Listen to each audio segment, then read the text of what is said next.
Today's episode is sponsored by the all-new Acura Tlx Type S. The all-new Acura Tlx is the latest manifestation of precision-crafted performance, with the highly anticipated return of the Type S being the pinnacle of performance, featuring an Acura exclusive expected to produce 355 horsepower, 3.0-liter turbo V6 engine, and an integrated dynamic system with 5 distinct drive modes, including a new individual mode. Simply put, the all-new Acura Tlx is the quickest, best-handling, most well-appointed sports sedan Acura has ever made. Visit Acura.com to learn more. Acura. Precision-crafted performance. Less talk. More drive. From iHeartRadio comes a new podcast series presented by Trojan Brand Condoms. It's called The Pleasure Is Ours. Join host and YouTube personality Cody Ko as he hilariously tackles bad advice on topics ranging from work to sex to social media and attempts to correct them for the better. Each episode invites a special guest to debate the matter on hand and set the record straight. But don't take our word for it. Find The Pleasure Is Ours now on the iHeartRadio app or wherever you get your podcasts. Welcome to Stuff to Blow Your Mind, a production of iHeartRadio.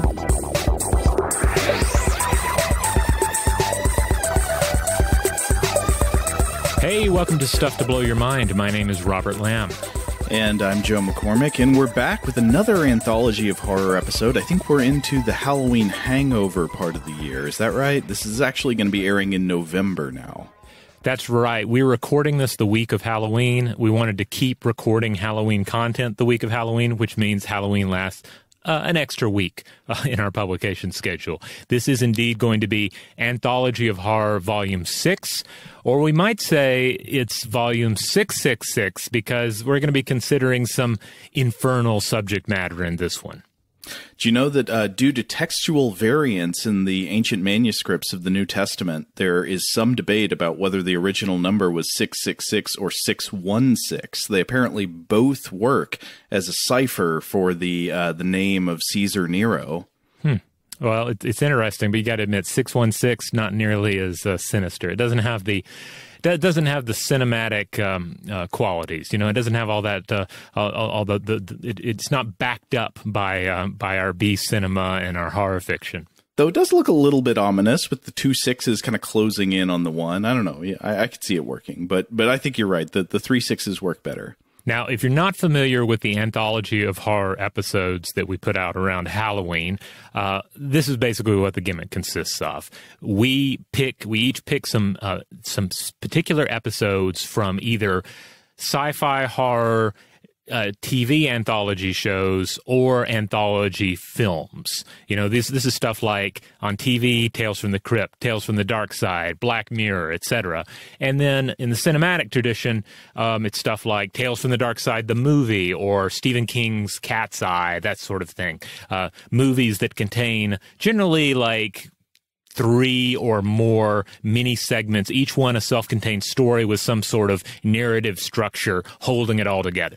Did we actually do Stephen King's Cat's Eye in a previous year? I don't think we did. I was tempted to this year because they have that Quitters Inc. episode, you know, where James Woods learns to quit smoking by having his family tormented by maniacs. Right. It's like a smoking cessation clinic run by the mob, and they terrorize you. But like anything that James Woods is in, James Woods is the scariest part. Yeah, it's I'm not sure how that film really holds up. When I think back on that film, I mainly remember the bit with the little girl and the little troll. Mm-hmm. And the giant bedroom set they had to construct to make it possible. Because one of the cool things is I got to meet a guy who worked on that production. No way. And he had some photos from the set of this giant bed. Because once they built it, they had to build a giant bed so they could have somebody in that troll suit walk around on it. And so there were pictures of the cast members on the bed, you know, posing with it. So it was a lot of fun. I think it is the most fun aspect of that particular film. Certainly the most memorable. Yeah. If you haven't seen it, the basic premise is that there's like a Ken doll-sized troll that comes out of the wall at night and is attempting to suck a little girl's life spirit out, but her cat must protect her. And so the cat is actually the hero of the story, maybe much like one of the films we're going to be talking about a little bit later. Yeah, definitely.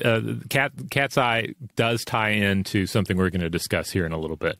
But before we get to the infernal world of cats, we're going to have to consider the infernal world of demonic bargains. So, Joe, set up your selection for Anthology of Horror, Volume 6. Okay, I think I've established a precedent, at least in one of the previous years, maybe in both, that I've always got to talk about a Treehouse of Horror, because I love The Simpsons.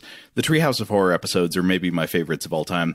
And today I'm going to be talking about The Devil and Homer Simpson. This is one of the all-time great Treehouse of Horror segments. It is, I think, from Season 4, from Treehouse of Horror 3. This always throws me off anytime I'm trying to keep my treehouses straight, because each one has a different number that's one off from the season year. Mm-hmm. So I lose track if I'm looking for 4. Am I talking about season 4? Or am I talking about Treehouse 4? Yeah, it's like centuries, right? How like the first century does not start with the number 1, the second century starts with the number 1. Yeah. It's easier to just start watching Treehouse of Horror episodes and just stop when you can't really take it anymore. Yeah. But okay, so the premise of The Devil and Homer Simpson is that Homer Simpson is trapped at work in his boring job at the nuclear power plant. I think he's supposed to be the safety inspector. And he is fiercely covetous of a snack. He really wants a donut, but Lenny and Carl ate all the other donuts, or somebody ate them. And then Homer goes looking for his emergency backup donut, opens up like a book that he's cut out the inside of. I think it's the operation manual for his nuclear safety equipment. And he finds that, in fact, the donut that's supposed to be in there is missing. And instead there's a note that says, like, "Dear Homer, I owe you one donut." And he's, like, oh, damn it, he's always one step ahead of me. Mm-hmm. So he announces to no one in particular that he would sell his soul for a donut. And of course, when you're talking to nobody in particular, there is somebody listening, and it's the devil. So Satan appears in the form of Ned Flanders with goat legs and a pitchfork and a cool red jacket, and he makes a deal with Homer. The devil will supply Homer with a donut, and Homer will render his soul. Now, briefly, Homer believes that he's outsmarted the devil because he realizes he can eat all but the last bite of the donut and still keep his soul. But then, unfortunately, sometime later, Homer is maybe sort of sleepwalking, or at least is hungry for a midnight snack, and he disregards the notes all over the leftover donut bite in the fridge that say things like "Dad's soul donut, do not eat," and he eats it. And then when he does, Flanders appears to claim his prize, but then Marge intervenes, and she says, Homer should receive a fair trial. So in the meantime, Homer gets sent to hell for a day, where the demons attempt to ironically torture him by force-feeding him thousands of donuts, but Homer doesn't really seem to be bothered by this. And in the end, Homer wins the trial, Merchant of Venice style, on a technicality, when Marge cleverly proves that he had in fact already handed over possession of his soul to somebody else, to her. So the soul was not really his to sell in the first place, so it was a no-go deal to begin with. But then in the end, the devil gets his revenge, and he turns Homer's head into a giant donut, which Homer will, of course, forever be picking at and snacking on. Yeah, you get the idea that he's still pretty doomed, because it's like the next day or something, and he's already picking at his donut head. Uh-huh. Yes, it's the same kind of bad thinking that led them to keep the original piece of Homer's soul donut in the fridge instead of just like throwing it out or destroying it or something. Right. Yeah, this is a wonderful episode. One of these episodes I've watched just more times than I can remember. I watched it this year, in fact, as we introduced our son to the Simpsons Treehouse of Horror episodes. One of my favorite parts of this is that when we get to the actual trial, of course, Lionel Hutz briefly serves as the Simpsons defense attorney during the proceedings before I believe he runs away. Like he quit. The great thing about Lionel Hutz is that he always has like enormous overconfidence that he can do these things, but is so incapable of performing. But then he in this episode he realizes it, has to go to the bathroom, and escapes through the window. He's the quintessential American character, just endless confidence, no competence, and in the end runs away. Right. There's also a great moment where he's just combing his hair with a fork as he walks into frame. Yeah. So obviously, this is a great opportunity to talk about deals with the devil. because I think deals with the devil are interesting in multiple domains, one from a sort of history of religions point of view and another from a psychological point of view. And one of the things I'd like to start by talking about is that while the contract with the devil, the deal with Satan, may seem like a perversion of the religious impulse, I would argue that actually the more personalized and asymmetrical relationship between God and the believer in the modern Abrahamic religions is really the qualitative outlier from a historical perspective. For a huge amount of religion throughout all of history, the relationship between the believer and the gods has been seen as significantly more practical and contractual. You know, from this God, I want this particular blessing or favor, and in return, I offer this ritual or this sacrifice. So, for example, in ancient Roman religion, there is actually a term for this. It's do ut des, meaning I give that you might give back. So I will sacrifice a goat at your shrine, or I will do whatever ritual, I will burn incense for you, and in return, you will give me a good harvest, or you will heal my sick child, etc. Yeah, and this also, like, it's an easy parallel to, say, pledging your loyalty to some sort of tribal lord. Exactly. I mean, this is one of the ways in which the farther you go back in religion, the more religious relationships seem to mirror political, practical types of relationships than a lot of the big religions do today. So in a way, the deal with the devil, I would say, is not a myth archetype that needed to be invented out of whole cloth by Christian storytellers. Instead, it just took an extremely ancient, extremely common way of practicing religion and put a nefarious infernal gloss on it. Like, the part that remains unchanged is that there's a devotee and they ask for some kind of supernatural deliverance or aid. But now, instead of sacrificing a cow to Minerva to get what you want, you have to pay some kind of ultimate price, some unreasonable price, like your eternal soul or your child or something. And you pay it not to some god of a particular domain, but to the anti-god, the figure of evil incarnate. So clearly the Simpsons segment here is drawing on the Christian tradition of the deal with the devil, but I would say that that is not an archetype that originates with Christianity. It's more a sort of reimagining of traditional religion with a very negative spin on it. Yeah, I mean, it kind of reeks, too, of applying a satanic paint job to pre-Christian religious traditions as well. Exactly. But since this episode is dealing with the Christian tradition of the deal with the devil, I also want to look at the history of how that idea developed. So in the Christian tradition, the oldest story of an attempted deal with the devil that I'm aware of actually takes place in the Bible. It's in the Gospels in the New Testament. So after Jesus' baptism, he goes out into the wilderness to fast for 40 days and 40 nights. And during that time, the devil appears to him and offers him temptations. And the temptations culminate in this passage in the Gospel of Matthew that goes as follows. This is in chapter 4, verses 8 to 9. Quote, "Again, the devil took him up on an exceedingly high mountain and showed him all the kingdoms of the world and their glory. And he said to him, 'All these things I will give you if you will fall down and worship me.'" Now, of course, Jesus refuses this temptation. He says, well, I'm only going to worship the Lord as commanded in the scripture. But the suggestion of the architecture is there. If he had taken the devil up on his bargain, he would have surrendered something extremely important. It's not made clear exactly what that is, but he would have sort of like surrendered righteousness or surrendered godhood or something like that. And in return, he would be granted, this great earthly power. Yeah, I guess the way I've often seen it presented, what is like, Jesus is on this mission to save the world. And the devil says, hey, but what if you didn't save the world? What if I set you up all nice and fancy here, and then you could just kind of like rule the world? That'd be pretty good too, right? Why don't we do that? Then everybody's happy. Yes, and so there might be a question like, wait a minute, why would the devil be offering the world to Jesus? Like, wouldn't Jesus have more domain over the world anyway? That ties... He's the ruler of the kingdom of the air, though. in That's some right. traditions, right? Yes, this gets into some interesting stuff about apocalypticism that I want to talk about in just a minute.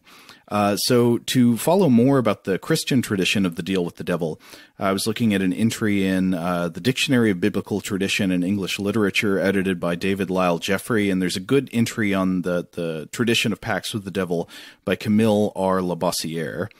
So regarding the temptation of Jesus in the wilderness, Labossiere points out that the primary appeals in this story are to pride, which is kind of interesting. Like in one of the temptations, Satan asks Jesus to bow down and worship him, but in the others, he simply prompts Jesus to make a vulgar display of his own power. He says, okay, you've been fasting for 40 days. If you're so hungry, why don't you turn these stones into bread?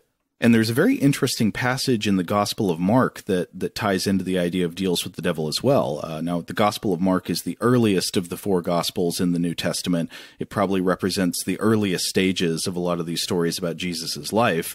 And in this story, Jesus has been performing miracles. He's healing the sick. He's exorcising demons. He gathers the 12 disciples to follow him. And then in chapter 3, verse 22, he gets a challenge from the religious scholars. The religious scholars come up to him, and it says, they came down from Jerusalem, and they said, quote, he hath Beelzebub, and by the prince of devils casteth he out devils. So they're saying, look, I know how he's casting out devils. He's made a deal with like the head demon, the chief devil, and he's using that demon power to cast out these devils so he can win over you peasants here. And this is interesting because so earlier this year, I had the biblical historian Bart Ehrman on the podcast to talk about where the Christian concepts of heaven and hell came from and how they developed over time. And if you haven't checked that episode out, I recommend it. I thought Bart was a really fantastic guest. But one of the historical trends that he talks about in a lot of his work, and he discusses in that episode as well, is the development of what's known as apocalyptic theology in Judaism in the centuries leading up to the birth of Christianity. And it's a little bit complicated, but I'll try to do the brief, simplified version. And it goes like this. For many centuries, the Jewish prophetic tradition had attributed misfortunes of the Jewish people to punishment for their sins. So it would be like, oh, you were conquered by the Babylonians and your crops were eaten by the locust. That is because God is punishing you for your wickedness. But eventually over time, sort of the manifest unfairness of this theology became untenable for many Jews. Like, how does it make sense that my 3-year-old child is being punished for the sins of our king? And so a new theology arose within the Jewish religion to explain suffering, and that was that suffering was not punishment for sins, but it was the result of the faithful children of Israel being persecuted and victimized by forces of darkness.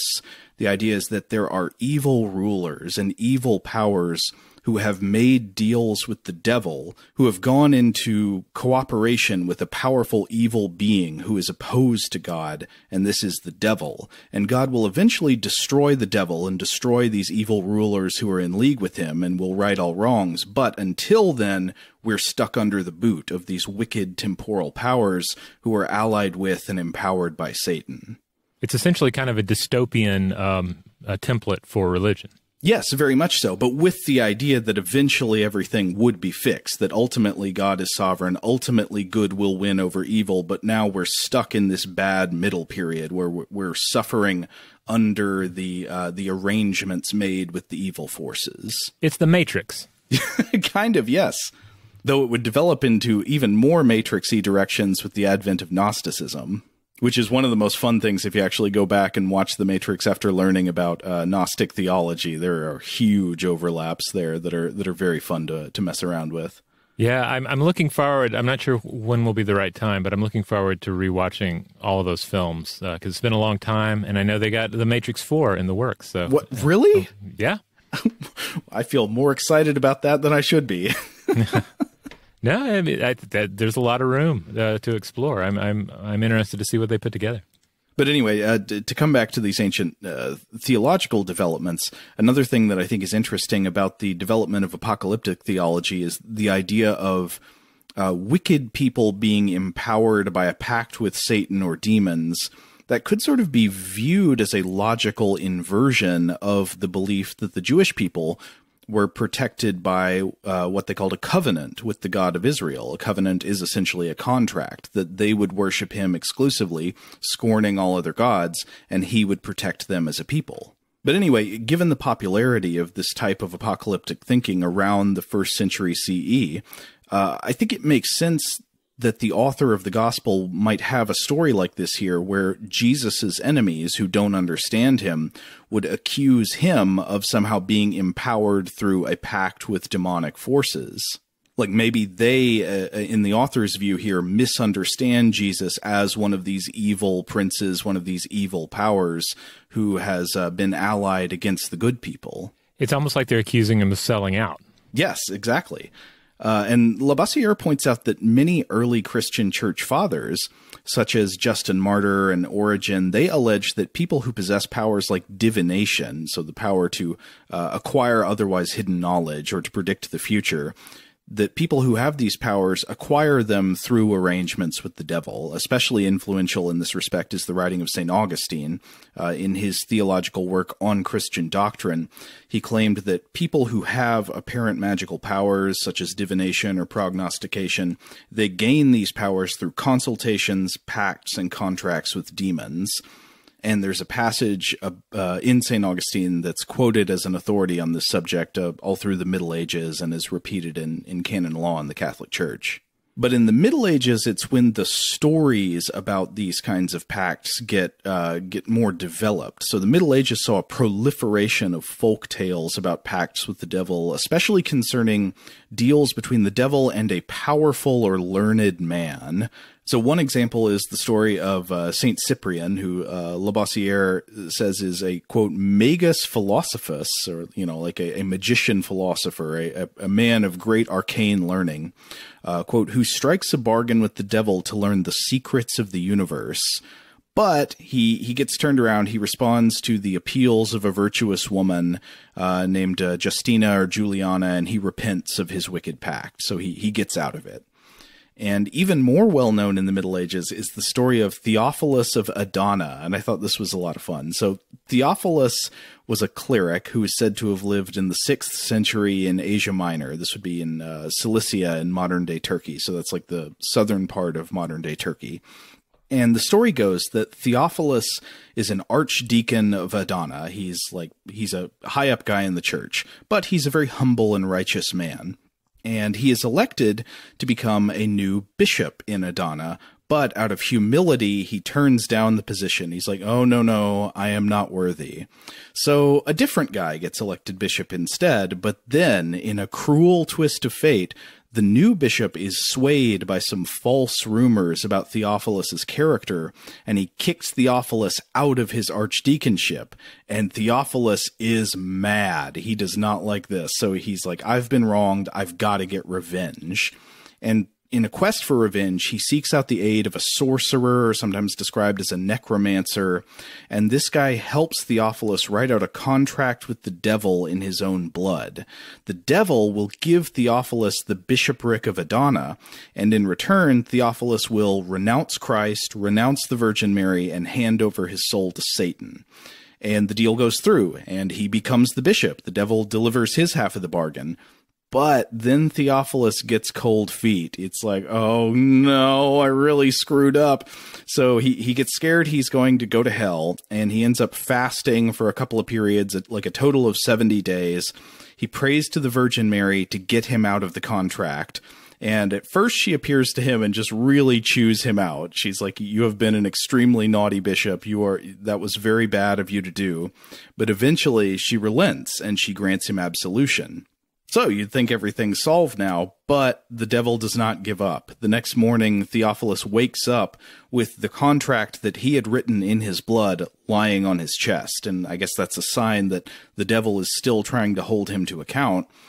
So next, what Theophilus does is, inspired by the Virgin Mary, he takes the contract to the bishop who had originally removed him from the archdeaconship, and he confesses everything. And the bishop then burns the contract, which frees Theophilus' soul from this infernal bargain, and Theophilus is so relieved to have his soul back that he dies of joy on the spot. And I think this story brings up a couple of features that will appear again and again in stories about deals with the devil. I think it's very interesting that you see these features repeated so often. One is that you can get out of a deal with the devil. You make the deal, you get what you want, but then upon repenting, you can sort of void the contract, so to speak. And then the second feature that appears again and again is that you can get out of it with the intercession or intervention of a virtuous woman. What I love about this is that, you know, though fantastic and supernatural in its elements, it's basically a critique of short-term versus long-term thinking, you know? Yes. Because it's often about, like, somebody, like in this case, I want revenge now. I'm not going to think about what happens later with my eternal soul, but also just like my life past the point of getting my vengeance. And likewise with Homer, like he's not thinking about the long term. He's thinking about that immediate reward. He's failing the ultimate marshmallow test, you know? Yes. Yeah, exactly. I was thinking about those exact themes. It's the prioritization of the temporal, and in a way, there's this idea that people make decisions without thinking them through. They make the decision on the basis of their appetites or their lusts or their emotions. And then once they have time to think about it, they repent of the decision they have made. And often, weirdly enough, I mean, this doesn't happen in every case. Like, we'll get to Dr. Faustus in a bit, and in Marlowe's Dr. Faustus, he does not get out of the deal. He just gets claimed by the devil. But in a lot of these deals, eventually, once you think it through and you say, oh, no, I really screwed up, somebody good, usually a virtuous and clever woman, will intervene on your behalf and you'll get out of it. I mean, to a certain extent, we see that in Dante's Inferno, right? I mean, Beatrice is kind of this guiding light that is there to sort of pull, like a tractor beam, to pull Dante up through Inferno and Purgatory up towards paradise. It's very interesting that in a lot of these stories, the character who makes the deal with the devil is tempted by pride. And in the Divine Comedy, it's made explicit that Dante's main sin is pride. That's the sin that he really has to be absolved of when he goes through purgatory. And it's the main sin that Beatrice is helping purge him of. Yeah. Which is one of my favorite things about the Divine Comedy, actually, is all the passages where he's like, having been cleansed of the sin of pride, I will now go back to earth, having written the greatest poem of all time, and will convince everybody that they should do, you know, that they should follow the path of righteousness because I've written the best poem ever written. Right. I mean, he did really write a zinger there. Yeah. I mean, But yes, I don't know if you can make a strong case for the pride being completely purged from Dante. But anyway, so from here, Labossiere goes on to mention a number of other stories and pacts with the devil that were popular in the Middle Ages and into the Renaissance. For example, the Anglo-Norman poem, which is apparently satirical, that takes the form of a full legal document resigning the soul of the signatory to the devil in exchange for the freedom to live in hedonic pleasure, hoarding wealth, and exploiting the poor.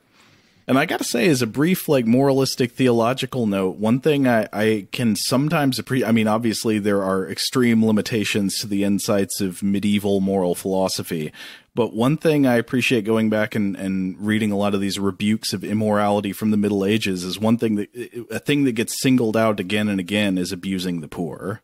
Absolutely. Now, there are more kinds of pacts with the devil in Chaucer, in the Friar's Tale, in the Canon Yeoman's Tale.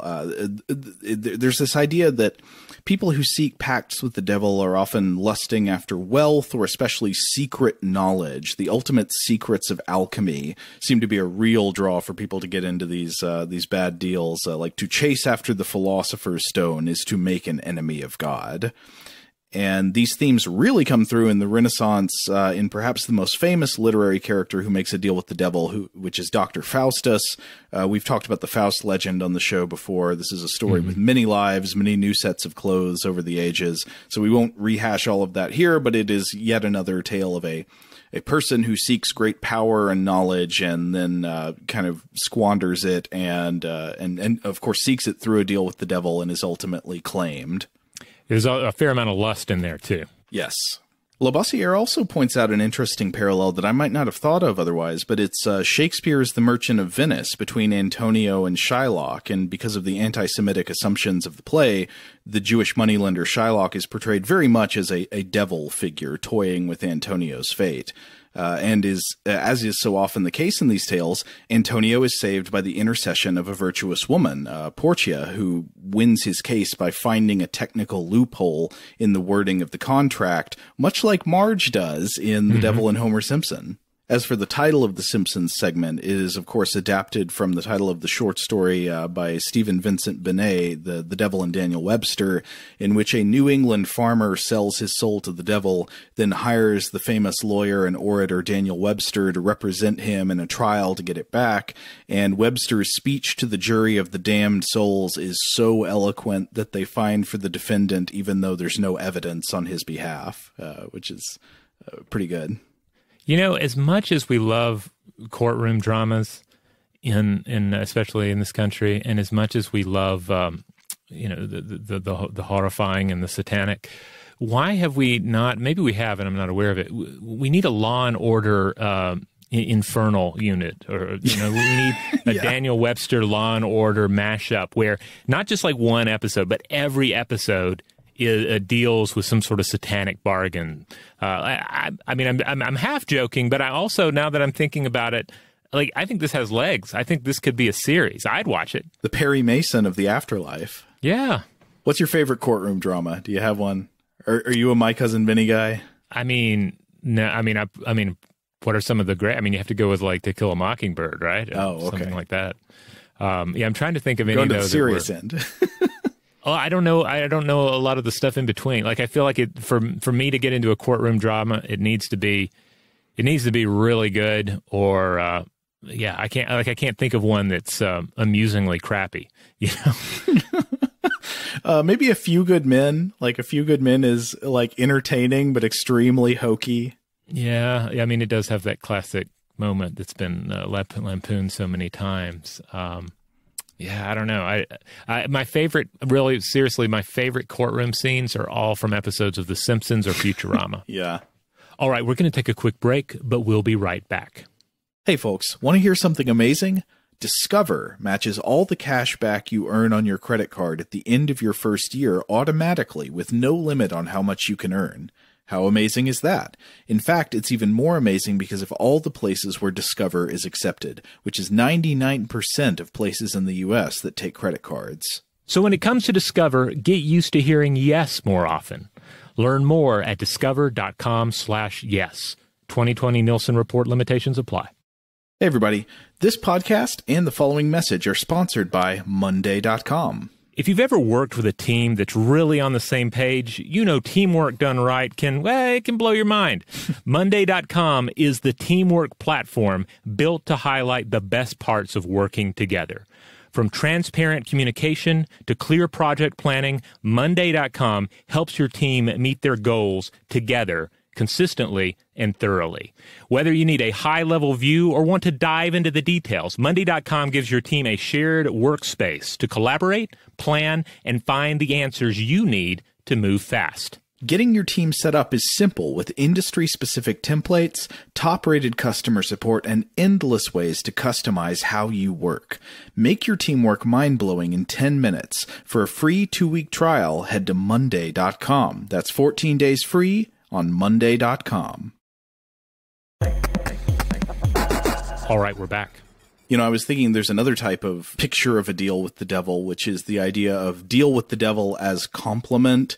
Like the idea that an artist or a musician or somebody is so talented that their genius or their talent must have come from a deal with the devil, like this was said of the great Delta blues musician Robert Johnson. Mm-hmm. But of course, it was something that the Romantic poets often said about themselves. The English Romantic poets Blake and Shelley characterized literary genius and poetic energy as a diabolical pact.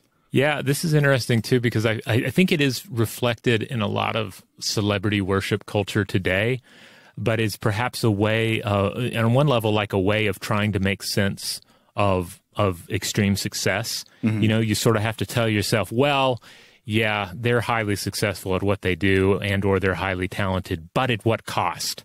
and you can sort of comfort yourself by saying, I didn't pay that cost. I may not have a #1 album out there, but I also didn't sell my soul to the devil. And you can feel a little better about it. And then it's also sort of, in a way, it's kind of a twisted version of instead of saying, well, this celebrity, deep down they're a person too, and they're full of insecurities like I am. They're concerned about the future, etc. Instead of humanizing you kind of go in a different direction and say, well, yes, but they're going to hell because they made a soul exchange with the devil. Like, I don't know, it gets very weird, very twisted up. No, I think that's really good. I think you're exactly right. In the same way that it feels good to watch a really rich person be miserable, it at least feels good to think about somebody who has talents and successes that you're jealous of. You're like, well, they must have done something bad to get that. Yeah, they lost something in the bargain. And I guess it does. You can certainly compare it to some of the stats about, say, lottery winners, right? Mm-hmm. Where there's a strong argument to say that is a deal made with the devil. You get this enormous, reward, this enormous cash prize, but statistically, it brings a lot of chaos into your life. Is that true, though? I've heard people say that, but I feel like I've looked into that before, and it turns out that might not be as true as is sometimes alleged. It certainly would make us feel better for it to be true. Yeah, that's the thing. It needs to be true for the injustice of the universe to make sense. Right. But then again, with the lottery thing, for example, I mean, I think one of the great things about that is we're always, each and every one of us, we're the first ones to say to ourselves, well, if you win the lottery, it's going to bring a lot of chaos into your life, but I think I can handle it. We always think we're the exception. It's kind of like, man, I can quit anytime I want. Yeah, like making a deal with the devil or picking up a monkey's paw, that's bad news. But I think I might be able to make it work. I think I could word my demand in just the right way that the devil's going to be totally cool with it. I wouldn't eat the whole donut. I would leave that last bite and not forget about it. Yeah. Or I would know how to phrase the monkey's paw question so that it didn't come back on me. Yeah. Well, going back to the Simpsons episode with the monkey's paw, you have that wonderful segment where Maggie gets a hold of it and I think is the only person who uses it. And it's, in a way, it's like she's a child, so she makes a pure wish, for just a new pacifier, which is immediately brought to her, and it doesn't seem like there's any kind of comeuppance or any dark, ramifications that come from having made that wish of the paw, unlike all the other monkey paw wishes. Well, I think it's interesting that in the monkey's paw, it is a technical reading of the words of the wish that come back to bite you. But in many of these stories about the deal with the devil, such as in The Devil and Homer Simpson, it is a technical reading of the language of the agreement that actually gets you out of trouble. Trading on a loophole to escape punishment. These seem to come from the anxieties of like a literate and legalistic culture. Yeah, the idea of the law itself as this domain with enough ambiguity in it that a skilled lawyer or sorcerer, they're basically the same thing depending on how you look at it. Yes. Will be able to pry you out of it. Arcane books containing formulations of language that have the power to make things happen in the world that you can't understand. The lawyer is very much a sorcerer. Mm-hmm. Now, I wanted to talk about the psychology of selling your soul, and I was trying to find some good psychology studies about people selling their souls. I didn't really turn up a lot that are directly on target, but some that are sort of on point but not as robust as I'd hoped, and then other things that sort of glance off of it in interesting ways. So the first thing I found was an anecdote in a 2012 book called The Righteous Mind by the American social psychologist Jonathan Haidt. And this book is about the psychological foundations of moral values and how these values feed into big systems like social groups and politics and stuff.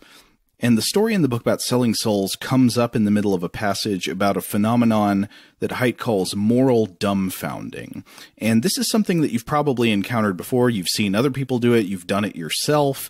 It's where somebody makes a very strong moral judgment about something. You say, that's just wrong. And then if you are asked to explain why it's wrong, you get the mental blue screen of death. You just search around frustrated for an explanation, a reason behind your moral pronouncement.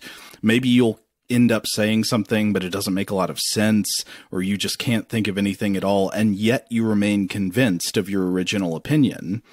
From another context, it's phrased as a dogmatic insistence on a moral judgment for which no good reasons can be given.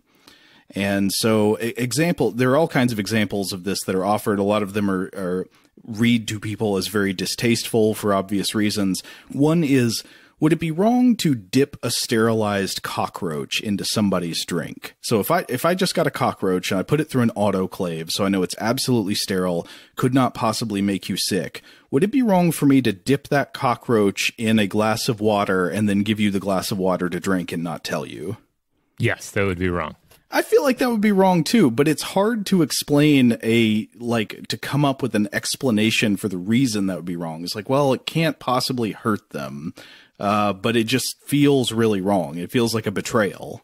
Yeah, it is. I see what you're getting at. It is tricky to try and like make an argument. Like you end up having to sort of go further out on a ledge than you think you're going to. You know, you have to say things like, well, if you would do that, like, what else are you doing to my drink? What else does this say about our relationship that you would do this? And I'm not necessarily saying that you couldn't give a good reason, but it's like for a lot of people, it would be difficult to express one. And I want to come back to the difference there in a bit. It would be a health code violation. Yes. Regardless. Well, I don't know. Would it be if it was sterilized? It seems like you'd need special language in the health code to address that. I have maybe we'll hear from health inspectors out there who listen to the show, but I'm guessing you can't get by sterilizing your cockroaches before exposing them. But then again, I don't know. As we get more into the consumption of insects, are there food grade cockroaches you could use? I don't know. But how would that be any different than just being sterilized? Like it seems like the implication, at least, is that questions like this play on just sort of like ick-based intuitions we have about what's acceptable and what's not, that we find hard to give justifications for based on things like utilitarian concerns about harm. Instead, it's just these things about like, that just feels wrong. I guess I'm going to come back and say I would be okay with you doing this thing with the cockroach, provided it was like a food grade cockroach, which I don't think actually exists. But if it were another food grade insect, then possibly. But then again, I don't think it's a vegetarian drink anymore if you've put a dead bug in it intentionally. All very good concerns. So I want to explain my thinking about this in a bit, but first I just want to talk about the experiments. So Haidt in this section is discussing evidence that our moral decisions are generally not actually rational. So he's sort of making the case that when we make moral judgments, most of the time we're not reasoning to arrive at them. Instead, they're deontological intuitions. We just feel our moral decisions first, and then afterwards we use our rational minds to kind of come up with post hoc justifications for why we felt the way we did. And so some evidence of this he discusses would include the claim that adding cognitive load does not change people's moral judgments. So if you give people mental work to do while they're making moral judgments, their moral judgments don't appear to change. Or giving people more time to think about their answers to moral questions doesn't really seem to change them. And in the example of selling souls, Haidt is talking about a scenario where a graduate student of his was offering students $2 if they would sign a piece of paper that said, "I hereby sell my soul after my death for the sum of $2. And then there was also fine print that said, "This form is part of a psychology experiment. It is not a legal document and not binding in any way." And the students were told that if they signed the document, they were free to rip it up and consider it void the moment after they signed it, and they would still get their $2. And majorities of students refused, even many students who explicitly said they were atheists and didn't believe in souls. They still didn't want to do it. And so the point here is that there's something about, there's something that we're using to make decisions apart from just reasoning about who it would harm. At least that's the case they're making. $2 does seem like lowballing. Like even in the even into this scenario, I think I would turn it down. Yeah, I think I would too. Part of it's probably growing up attending a church where you're the reality of demons is kind of part of the background, and then absorbing all of this this fantasy as well. Probably even seeing Treehouse of Horror as a kid, you end up having all this in your background, and it kind of creates a sense of wrongness to engage in this, or at least there's a risk factor there that should not be trifled with for a mere $2. Well, so on one hand, yeah, you could argue, well, maybe this is just some sort of deontological hangover from previous beliefs you would have. But to come back on things, I think there are arguments against the post hoc rationalization theory of moral dumbfounding. Like the fact that somebody can't articulate good reasons why something should be wrong doesn't necessarily mean that there are not, in fact, good reasons. It's possible that a lot of our moral reasoning might actually be reasoning and not just deontic dogma, but it's reasoning on a subconscious level that we find hard to put into words. There are all kinds of things that people do for good reasons that you could explain in theory, but people can't figure out the right way to put it into words. So one example of this would be, on utilitarian grounds, why can't a hospital just say, like, murder one innocent patient who's there for a yearly physical and then harvest their healthy organs to save the lives of, 10 other people who urgently need organ transplants? I feel like if you think that kind of statement is a defeater for utilitarian reasoning, that represents a sort of shallow interpretation of utilitarianism. Like, imagine if something like that were to actually happen, the consequences of it would be that it would totally undermine the stability of the society and of medicine in a way that would make everyone paranoid and unable to trust doctors or feel safe. So the consequences of something like that actually happening in reality would be hugely destructive in a utilitarian sense, even though in the moment you have saved a number of lives. And so I think there could be similar things going on with these examples about, like, say, a contract to get $2 for selling your soul. I feel like I have a kind of idiosyncratic view on this, probably with regards to selling souls, because I would say, personally, I'm kind of a provisional materialist. Like, I believe that the mind is dependent on the functioning of the physical brain. I don't see any evidence for the existence of an immaterial soul or mind that exists without the body.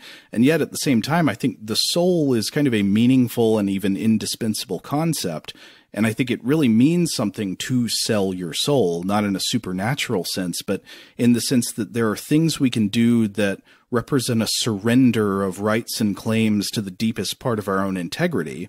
And in English, the word soul still captures that thing, that deep part of our integrity, probably better than any other word does, even though it does come with a lot of supernatural baggage. And thus, I think signing a piece of paper in agreement to sell your soul could be a thing you would want to resist doing, even though you don't believe in a supernatural soul. Like, on the physicalist or naturalist view of the world, the brain operates strongly on the basis of habit. And doing something one time always prepares you to do a similar thing more easily in the future. And so I think I would worry that selling my soul, even in a purely symbolic sense, would kind of wound my self-image in a way that would perhaps make me less protective of my integrity in the future. I feel like, to come back to anchoring, it's also insulting to offer $2 for someone's soul, because even though you're going to turn them down, like, you've already established that is where you're going to begin the bidding. Yes. So yeah. even if I come back and I'm going to say something like, well, at least offer me $100, like, that still doesn't say. I still probably wouldn't do it for $100, but now I'm already thinking about it because you started at $2. I think you were actually very much onto something about that number there. There's a way in which the $2 makes it even worse because, again, even if you don't believe in any sort of supernatural immaterial soul, the deal would represent a kind of symbolic lowball valuing of yourself. You're just saying, like, I'm not worth very much. And that hurts you to say, even in a symbolic way where you can tear up the contract afterwards. Yeah. Then to come back on the other side, though, I did find a study that seemed, at least on its surface value, to sort of line up with the idea of valuing souls and things like that at a dogmatic or deontological level rather than a moral reasoning level. And this was an fMRI cognition study, which, of course, we've learned to always be somewhat careful about, not rely too much on just one or two studies like this about a subject, but look for some corroboration. But this study was in Philosophical Transactions of the Royal Society B. Biological Sciences in 2012 by Gregory S. Burns, Emily Bell, C. Monica Capra, Michael J. Prietula, Sarah Moore, Brittany Anderson, Jeremy Ginjas, and Scott A. Tran.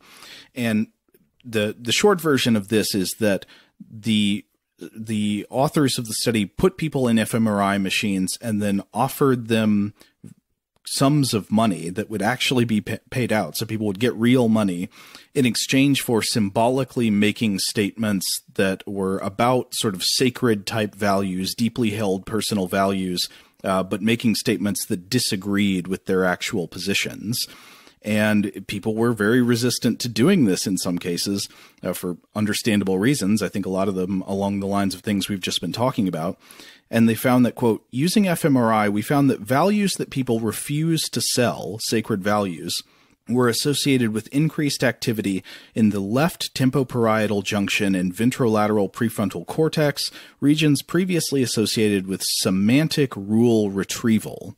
This suggests that sacred values affect behavior through retrieval and processing of deontic rules and not through a utilitarian evaluation of costs and benefits. So I think this finding, to the extent that it's valid, would tend to line up more with the idea that when ideas about a sacred substance are concerned, the idea of like surrendering something that is a deeply held value to yourself, you're more likely to just use the part of your brain where you intuitively automatically check the rules in your knowledge versus the part of your brain that you use to sort of think through the pros and cons of things. But anyway, I guess to wrap up this section, would you sell your soul for a donut? No. What would you sell your soul for? What kind of pastry would it have to be? It has to be a pastry, then? Well, I mean, what about a really good Queen of Mom?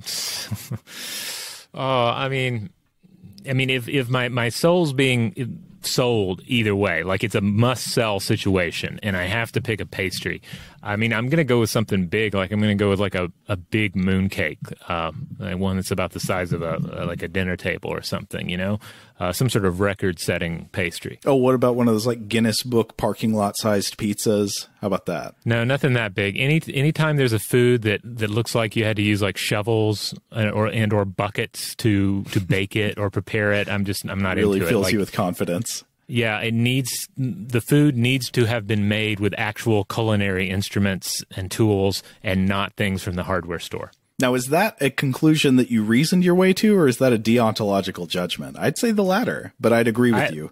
I think it's based on watching videos of some of these record-setting baking or cooking projects, you know, and look really dirty. Yeah, I get being turned off by the idea of somebody using something that, even if it's pristine and it's been sterilized, like you're not supposed to use a shovel to stir a chili, you know, that sort of thing. This is really funny. This comes exactly back to the cockroach thing. So would you dip a sterilized cockroach in your apple juice and drink it? You know, no, you'd feel like that's icky somehow, even though it's sterilized. I've worked in restaurants before, and there are moments in a restaurant, because you have to create huge portions of things, that you'll be mixing up a sauce or a soup or something in buckets or even in a garbage can or something like that. And it's just like, no, you can't feed that to people. It is clean. They clean it, but it just doesn't seem right. Yeah, I agree. I would prefer not to know about that with my favorite restaurants.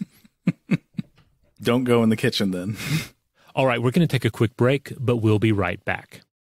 This episode is brought to you by IBM.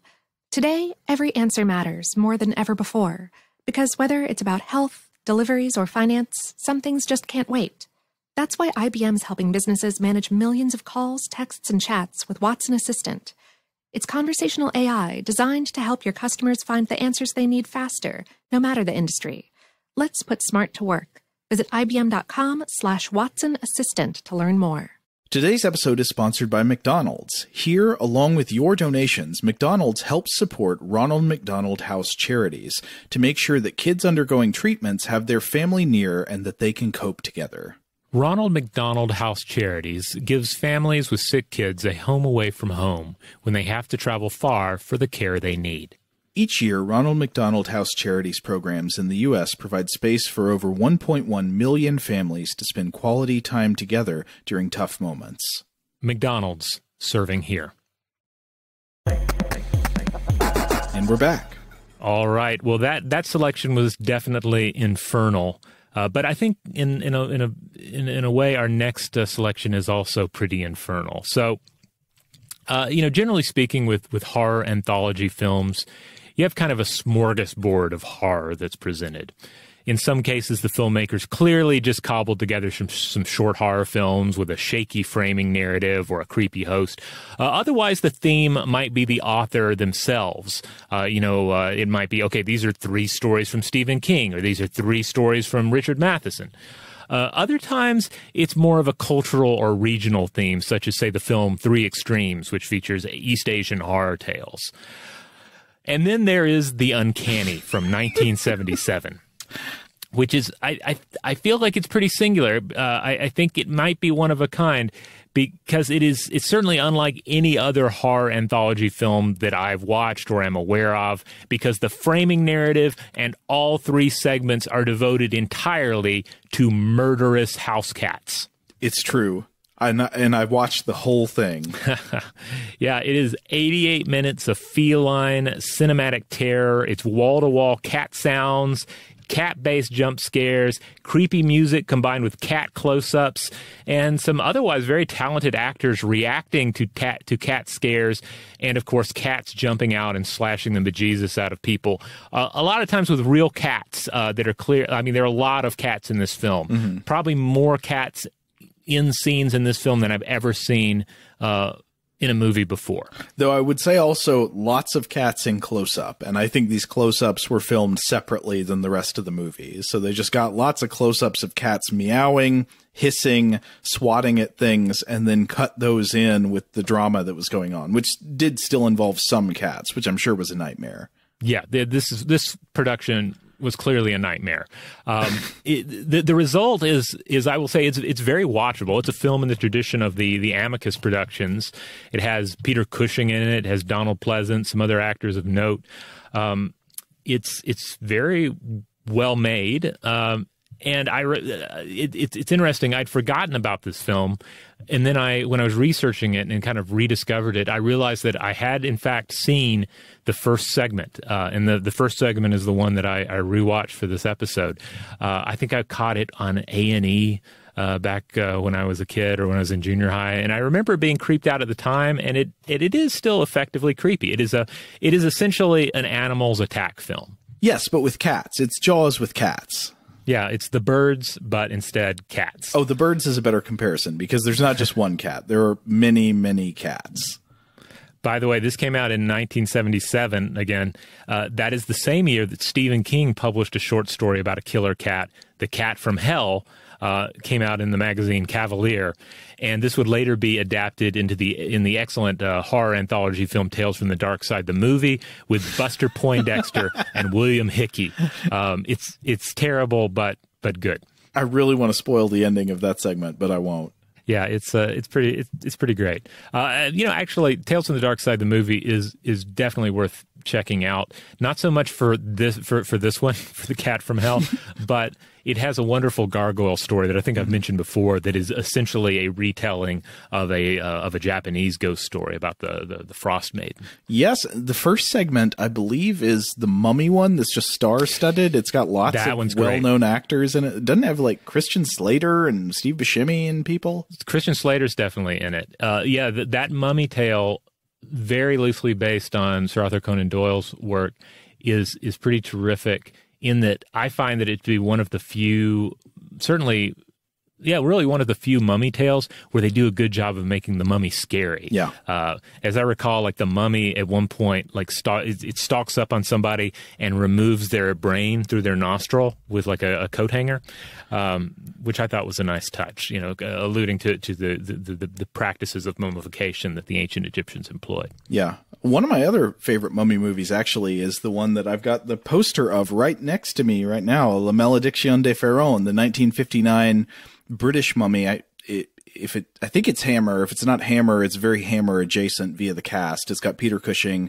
It's got Christopher Lee. It's fantastic. All right. Well, speaking of Peter Cushing, let me go ahead and roll out the framing narrative for The Uncanny. Okay.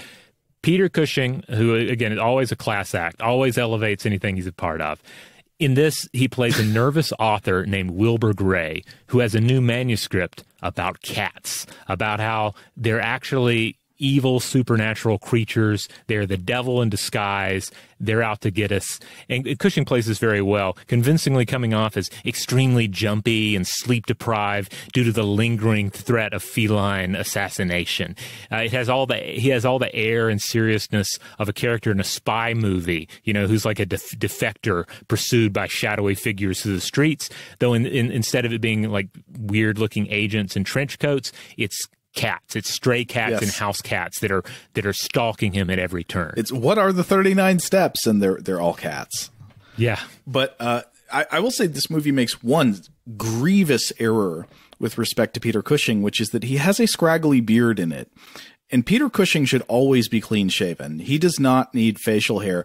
Having facial hair on Peter Cushing is like having Michael Myers wield a knife, but it's in a sheath. It's just, it doesn't really capture what you're using Peter Cushing for. Yeah. So those face angles, they should be naked. So that's the basic setup. He comes to his publisher's house or apartment to talk about this manuscript, and of course the publisher has a cat which is creeping him out even more. And he proceeds to talk about 3 different cases that are discussed in his book. Each one is a segment about murderous cats. The only one that I rewatched for this episode is the first one, which is terrific. It takes place in London in 1912. And in this one, we have a wealthy old woman who decides to leave her estate to her mini pet cats, who are sadly mistreated by the maid. Turns out the maid is in league with the old woman's nephew, who's kind of a scoundrel and squandering his money. He's a bad dude, and he was set to inherit everything before this new will is put in place. Well, the maid catches wind of this new plan. She hears the old woman talking to her attorney about it, so she tells the nephew, and the nephew tasks her then with stealing the new will. Because it's assumed that the old lady's not going to live that long. If we can just get this new will out of the picture, then the nephew will get all the money, everything will be fine, and they'll like run off into the sunset together, right? So what does she do? She decides to steal the will. So what she does is she sneaks into the old woman's room at night, goes to the safe, opens it up, gets the will out, but then the old woman awakens. And surrounded by her many cats, accuses the maid. Well, the maid says, well, I've got to go with plan B now. And she smothers the old woman there in front of her many cats. And the cats are immediately upset. They realize, whoa, you've overstepped your boundaries. You've killed this old woman. And when the maid goes to pick up the last will and testament on the floor, a cat paw comes out and scratches her hand, and she shrieks and draws back, and she's bleeding at the hand. She reaches out for it again. Cat wipes her hand again, and it's great because it's clearly like a puppet of a cat's hand scratching her cat's paw. And from there, it just becomes a full-blown assault. Cats are leaping out at her. They're assaulting her. They're chasing her around the house. She ends up barricading herself in the larder, and for some reason, like she's in there long enough that she's forced to eat what I think is supposed to be cat food on bread in order to survive. Yeah, there are just jars and jars of these earthenware jars of wet cat food covered with like cloth and twine. Yeah. Which is it's ridiculous because, like, why are you spreading that on the biscuit? Just eat the biscuits. If you're starving because you're barricaded in a room by cats, like, just eat all the biscuits up first, and then you can think of, like, she's playing a weird long game, forcing herself to eat cat food. Yes. Yeah, there's a bread box. She like gets out the bread box, and it's funny because when she gets it out, you think she's going to do something with the bread box, like climb up on it to get out the window or something. But no, she just gets bread out and then spreads cat food on it. Now, so she hangs out in there for a while, presumably like days. I don't know. Finally, she's listening at the door. Seems like things have calmed down. So she creeps out with a knife, goes back up the stairs, and tries once more to grab the will. But the cats disarm her. She runs away. I think she falls down the stairs.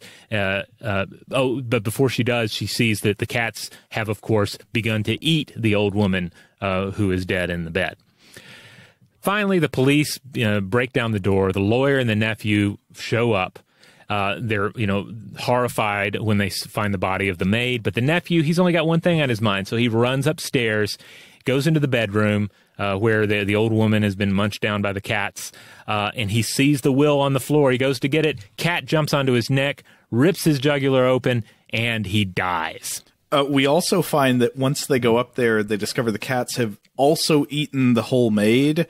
They've just stripped her flesh like piranhas. Yes. And it apparently has happened in a matter of seconds. Yeah. So it's ridiculous, but it's terrific. These cats are not only are they sinister and murderous, but they also understand that they have a legal claim to this house and the woman's estate, and they are willing to murder to protect it. Yeah, that's something I wasn't sure about. It does suggest that the cats understand the legal ramifications of what's going on. Yes. And I guess this ties in with the framing narrative, which is Peter Cushing's idea that cats secretly understand everything and run the world, and that they're listening. Now, you watch the other segments. Are they stand out at all? Like I felt like I've had enough. My eyes would be bigger than my stomach if I kept going. I mean, I'd say the movie is very front loaded on the cats, because the first segment is just cats, cats, cats, and the next two segments are about cats, but they're not constantly tons of cats hissing and screeching and meowing. There's a little bit more with the human characters. The second segment has Charles Bronson's daughter in it, and she plays like a girl who gets taken into a new home and is mistreated by the daughter who already lives there, and she's very mean. She's like the mean daughter in Jack Frost, and the mean daughter eventually gets punished by Charles Bronson's daughter when she does a satanic ritual that shrinks the mean girl down to the size of a mouse and then is tormented by the cat. But ultimately, she gets stepped on by a human, not by a cat.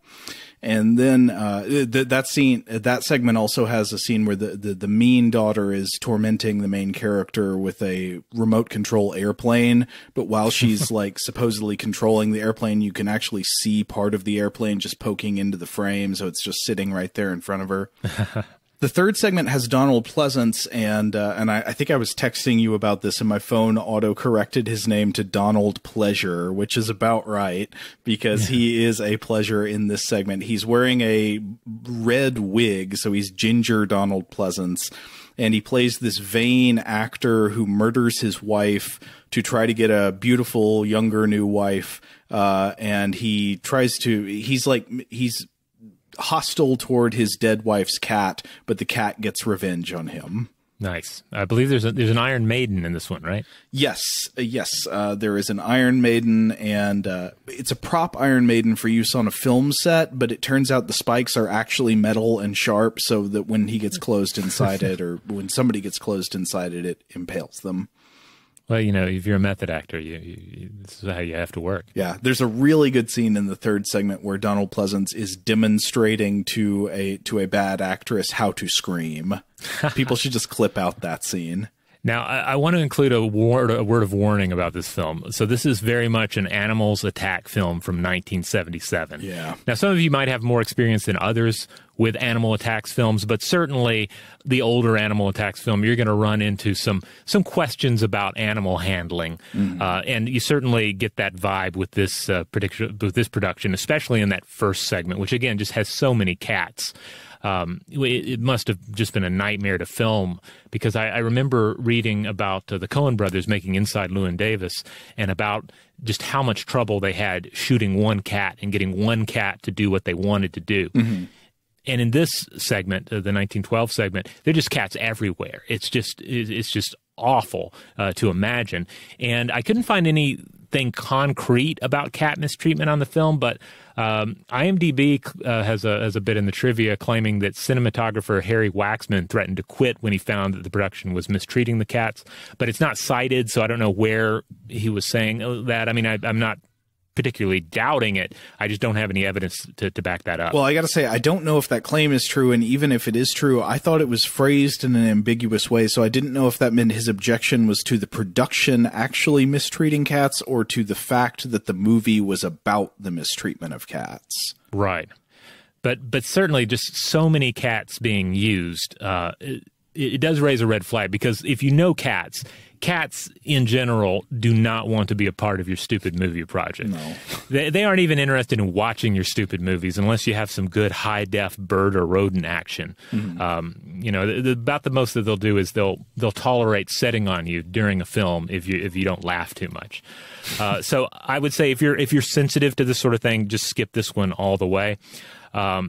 Plus, on top of all this, the fiction of the film involves conflict between humans and house cats. It's going to deal with the idea of like your fur babies as vicious murderers and something that you would have to combat.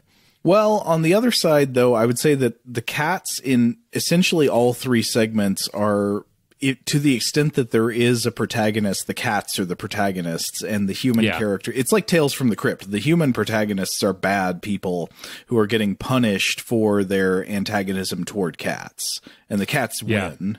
Yeah, I feel like this is kind of a golden rule of evil cat horror fiction, right? The cats need to win. Yeah, like the cats. Cat never loses. Yeah. I mean, that's the case with the cat from hell. Mm-hmm. I don't know. We'll have to have some listeners chime in on this one. Think if they can think of any examples where the evil cat doesn't win. I cannot think of one. I mean, it seems like a very ancient meme. The cat came back. The cat's just always going to win.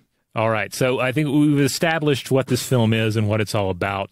It's time to start thinking deeply about it. Okay. So the first question that I think arises from all of this, especially that first segment, in which, again, cats clearly just straight up murder two people. Mm-hmm. Has a house cat ever killed a human? And then I think this is a pretty interesting question to look into. And there have been a couple of articles, at least, that have examined it. Mike Pearl did a solid article for Vice about 5 years ago on this topic, talking to some experts about not just the historical matters here, but also just the physical attack capabilities of cats and their jaws and their teeth. The consensus seems to be that there are a few situations where cats have been linked to human deaths. For example, there are reports of cats accidentally smothering babies by laying on them, and this seems to have given rise to the longstanding superstition that cats suck out a child's breath when they sleep. This, of course, was also part of the plot for Stephen King's Cat's Eye. Oh yeah, but of course the twist there is that the cat is said to be the one sucking out her life essence, but really it's a troll, and the cat is the bodyguard protecting her from the troll. Right. So that's one area where you can say, okay, this is an example where house cats have been linked to human deaths. Some people have also died from infections caused by cats, such as rabies, but no human in all of recorded history has ever been like straight up attacked and killed by a house cat. Doesn't mean it hasn't happened, but it doesn't seem to have happened in a way that has been recorded and has been made notable. And it basically comes back to the fact that cats, even a large house cat, simply doesn't have the bite strength to pull this off. Unlike something like a domestic dog, which definitely does. I mean, even in the United States, dogs kill 30 to 50 people a year. Now, Brian Palmer also wrote an article about this for Slate, and he kicked off the article by pointing out that in 2013, an Illinois man allegedly plotted to murder an attorney and frame the victim's cat for the murder. Whoa. So not an example of cats actually murdering somebody, but somebody thinking they could use that to cover their own tracks. That sounds very much like a segment that would be in the Uncanny. Yeah.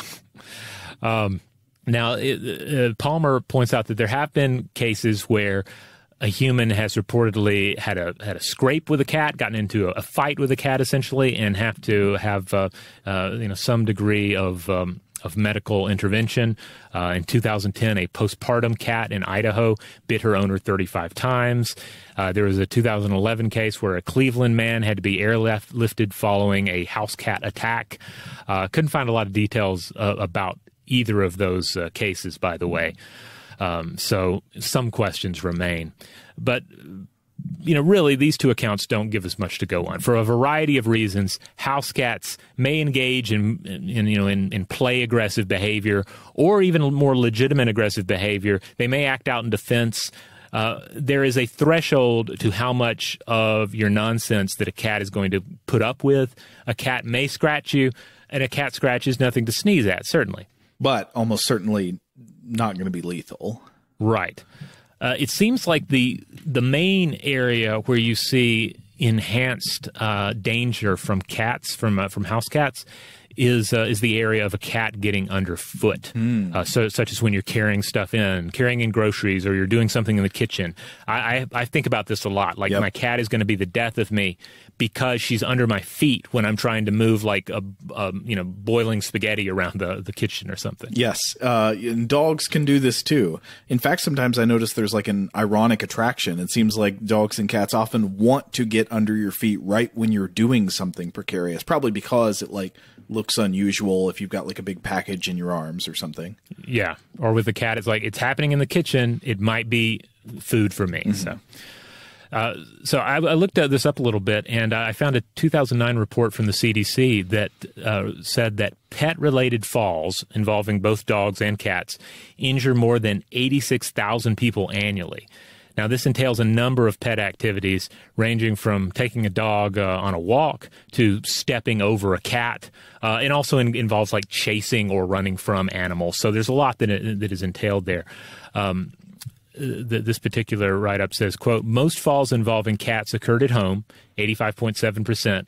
Approximately 11.7% of injuries occurred while persons were chasing cats. However, an activity was not specified in 62.1% of cases. The most frequent circumstances were falling or tripping over a cat. 29.2% involved other or unknown circumstances. Now, how many of those cases where the cat caused a fall were due to someone trying to frame a cat for murder? I don't know, half. Yeah. So the next question I have, of course, are cats supernatural? Are they actually the spawn of Satan? Obviously, house cats are not the spawn of Satan. They're not magical. But of course, they have been long associated with magical and or diabolical ideas.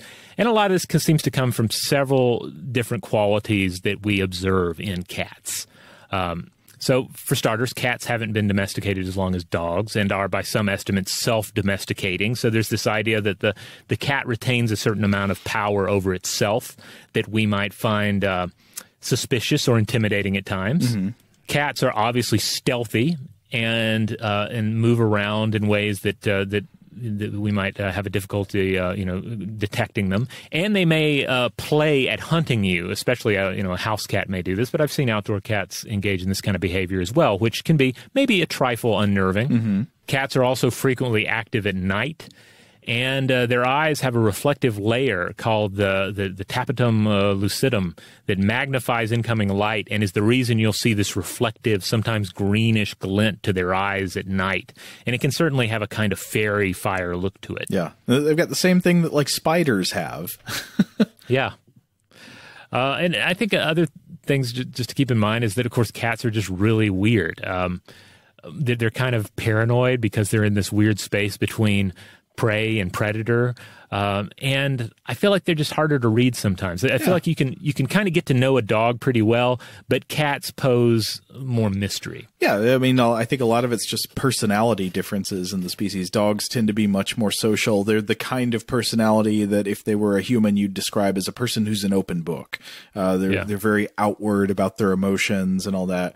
Cats read to humans as aloof, reserved, kind of playing defense. So we've read a lot into that over the years. And it should come as no surprise that you see cats featuring into various cultures and religions. We can identify a wide variety of attitudes and superstitions towards cats, and they range from divine qualities as identified by the ancient Egyptians, to just admirable qualities as identified by the Prophet Muhammad. He was said to have a loyal cat named Musa, and there were various traditions and legends that were swapped around associated with Musa. I recommend researching that. It's pretty interesting. In India, as described in Nanditha Krishna's excellent Sacred Animals of India, the domestic cat is the vehicle of Shashti, a fertility goddess popular in parts of India. So, you'll look at iconography of this particular goddess, and you'll see that they're clearly riding, kind of standing on a house cat. Interesting. However, Krishna also writes that in parts of India, a cat crossing one's path is still considered inauspicious, though. So there's still a certain amount of negative superstition wound up in cultural attitudes towards cats as well. Mm-hmm. But then there are a host of just superstitious cruelties involving cats. In the Golden Bough, James Fraser wrote of French shepherd traditions that involve burning or roasting cats alive in a bonfire as a way to protect the flock against sickness and witchcraft. Yeah, that just seems to obviously tie into the historical association between cats and witchcraft. Cats often seen as the familiars of witches, the familiar spirits. Yeah, either they're working with the witches or they are themselves transformed witches. Mm-hmm. And so you see this in Druidic customs that survive throughout Europe. Though he points out that other animals, such as snakes and foxes, suffered the same fate due to the same associations with alleged witches. Yeah. The cats are not witches, folks. They're keeping your basement rat-free. Come on. What more could you want? If you're gonna err, I would say err on the side of believing your cat to be a tiny god, because they certainly believe they're tiny gods. There's no excuse for cruelty to cats, be it your cat or somebody else's cat, be it a purely domestic house cat or a feral cat.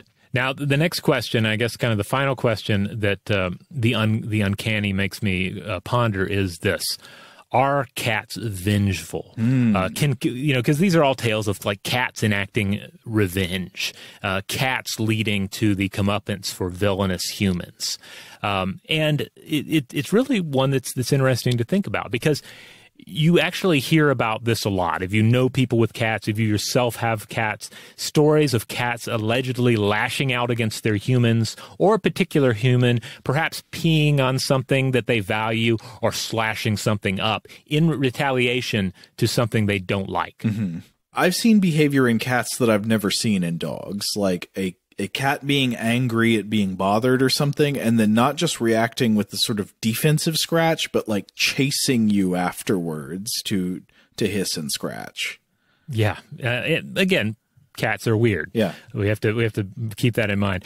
I think a lot of this goes without saying. That obviously, when humans have pets, we anthropomorphize them. We anthropomorphize our dogs and our cats and any other animals we might have around the house. And in doing so, it's easy to forget that they are different beings, that they live in a different sense world. They don't just have a small human brain inside that skull of theirs. And we've put them in strange conditions that they didn't really fully evolve to inhabit. Mm-hmm. On the other hand, we can't think of them as just completely, unemotional beings. I mean, so the question becomes one of this. So if a cat is capable of emotional states, is it capable of seeking revenge? Is it capable of being vengeful or spiteful?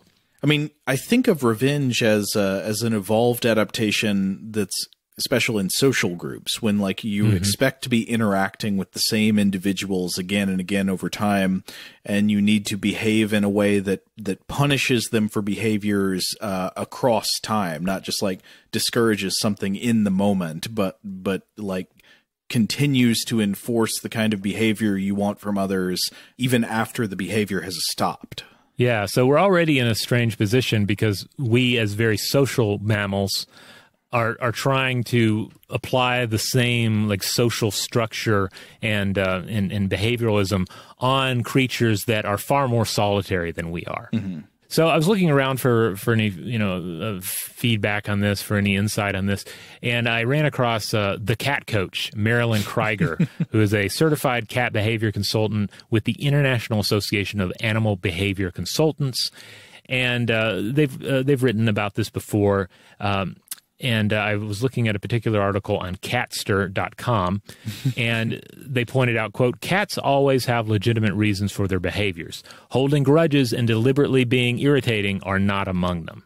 I guess it would depend on your definitions, though I would be skeptical of anyone saying that any organism always has legitimate reasons for its behaviors. I mean, sometimes behaviors just kind of happen. Well, I mean, it makes you ask a lot of questions about revenge. Is there legitimate revenge? Yeah. Like if it happens in a Shakespeare play, is that like that's legitimate? Or it happens in a TV drama, it's legitimate? Whereas real life revenge is rarely that simple. I mean, you know, it gets pretty muddy pretty quickly. I guess maybe the point here, which would seem pretty reasonable to me, is that it seems like a cat's time horizon for reacting to behavior is probably going to be a lot shorter and probably going to be a lot more just like basically situationally utilitarian than would be justified by a Wrath of Khan style revenge plot. Right. Yeah. I guess that's the big question. Are cats capable of plotting revenge? Yeah.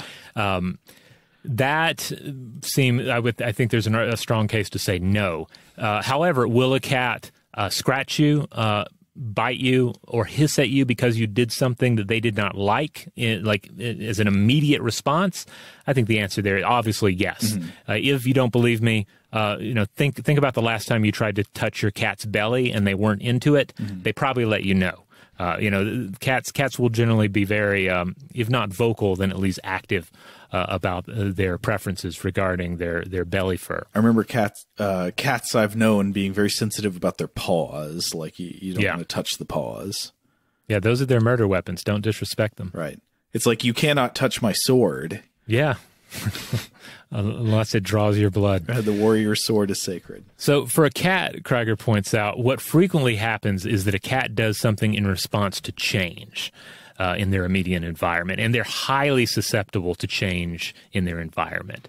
A change in the household can induce stress and anxiety in the cat, and this can lead to medical problems, like legitimate medical problems such as urinary tract problems, bladder problems, etc., that may cause them to do things that can then be interpreted as acting out. Even things like so-called spite peeing, where they're peeing on, say, your favorite pillow or something. It might be tied to a medical issue, like some sort of bladder flare-up, or it could be tied more to like a separation anxiety, which may cause them to urinate on their favorite person's stuff in order to mingle their scent with that of the owner. So again, like that's the kind of thing where that's outside of the human, of our human emotional states for the most part. The idea of mingling scents to feel with someone else's scents to feel better about them being away from you. Mm-hmm. But within a cat's sense realm, that may make perfect sense. Like that is the perfect thing to do. That is the perfect comforting act. Yeah, and then on the other side of it, like there are some analogies I think people can understand pretty well. Like it might be harder to behave correctly and maintain mastery over all your bodily functions when you're very stressed. Yeah. I mean, it's difficult for us. It's going to be difficult for other organisms as well. So I think it's worth keeping in mind that, the cat world is different from the human world, even if we're sharing the same house. And I mean, this applies to any animal. The dog world is different from the human world, even though you spend your lives together. Yeah. You share the same space, but you don't see the world the same. All right. On that note, I think we're going to go ahead and close it out here. As of October 2020, I believe you can generally watch the Treehouse of Horror episodes on Disney+. I think that's where they're currently hosted for streaming.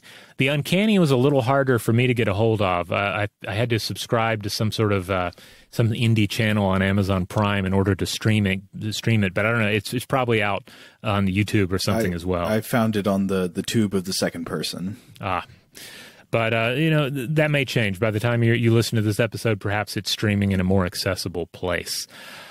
All right, we're going to go ahead and close the door on Anthology of Horror Volume 6. And hey, if you like these, if you want this tradition to continue next October, well, you have a little less than a year to start pelting us with suggestions. What are your favorite episodes of various horror and sci-fi anthology series that you would like us to consider, or your favorite segments from anthology films, let us know. We would love to hear from you. In the meantime, if you want to listen to other episodes of Stuff to Blow Your Mind, you can find us wherever you find your podcasts, and wherever that happens to be, we just ask that you rate, review, and subscribe. You can always find us by going to StuffToBlowYourMind.com. That will shoot you over to our iHeart page, and if you go there, there's a listing for our store, and if you go there, you can buy a shirt with our logo or a monster on it. Huge thanks, as always, to our excellent audio producer, Seth Nicholas Johnson. If you would like to get in touch with us with feedback on this episode or any other, to suggest a topic for the future, or just to say hello, you can email us at contact@stufftoblowyourmind.com. Stuff to Blow Your Mind is a production of iHeartRadio. For more podcasts from iHeartRadio, visit the iHeartRadio app, Apple Podcasts, or wherever you listen to your favorite shows.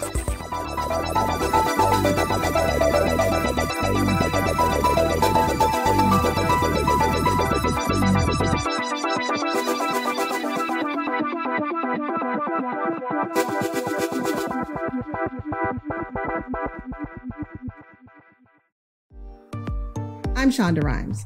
If you've watched Grey's Anatomy or any of my TV shows, then you know I love to tell a good story. Well, now there's Shondaland Audio. We've partnered with iHeartRadio to launch a slate of great podcasts. You can listen to the first 4 right now. Katie's Crib, Criminalia, Go Ask Allie, and You Down. And we have so much more coming your way. We can't wait for you to hear it all. Welcome to Shondaland Audio. Listen to all the new Shondaland Audio shows on Apple Podcasts.